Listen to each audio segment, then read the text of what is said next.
Nous arrivons aujourd'hui à Terre de Druance dans le Calvados chez Magali. Elle a 45 ans, elle s'est installée en février 2021 sur 2 hectares. Elle cultive des plantes aromatiques et cueille des plantes sauvages. Et elle a particulièrement à cœur de créer des synergies entre ces plantes comme entre les acteurs du territoire. Magali, tu t'es installée il y a 5 ans. Qu'est-ce qui t'a amené à t'installer et qu'est-ce que tu fais aujourd'hui sur l'exploitation? Je suis diplômée ingénieure en agriculture, je suis issue du milieu agricole et j'avais pas encore eu mon installation depuis mon diplôme parce que je me suis beaucoup dévolue à la préservation de la nature. Et puis j'ai eu un déclic à mes 40 ans, je me suis dit non mais c'est aussi le moment de se lancer.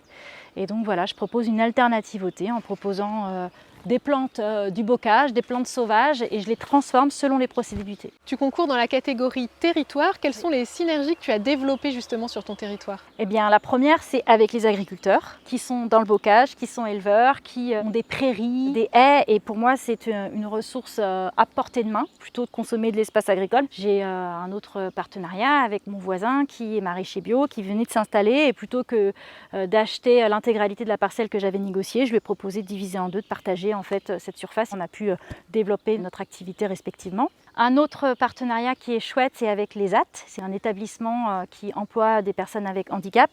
Et donc, je leur ai délégué toute la partie conditionnement. Et moi, je suis ravie de cette collaboration. Et enfin, j'ai intégré un tiers-lieu qui s'appelle le Chafouin et qui dynamise beaucoup le territoire ici parce qu'en fait, on organise des concerts, il y a une boutique d'art. Moi, j'ai un atelier où je peux fabriquer mes infusettes.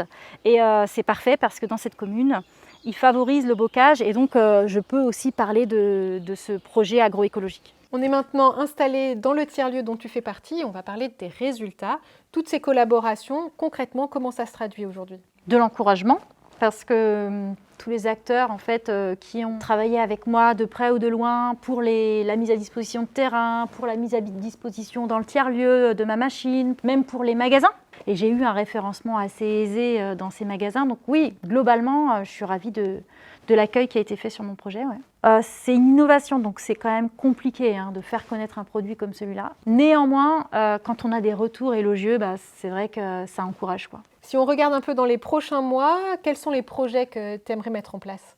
Tout d'abord, c'est de vendre, parce que j'ai quand même une lisibilité à avoir au niveau national sur cette innovation qui est française, mais qui est assez peu connue. Et puis aussi, j'ai une petite envie, c'est de proposer une nouvelle saveur.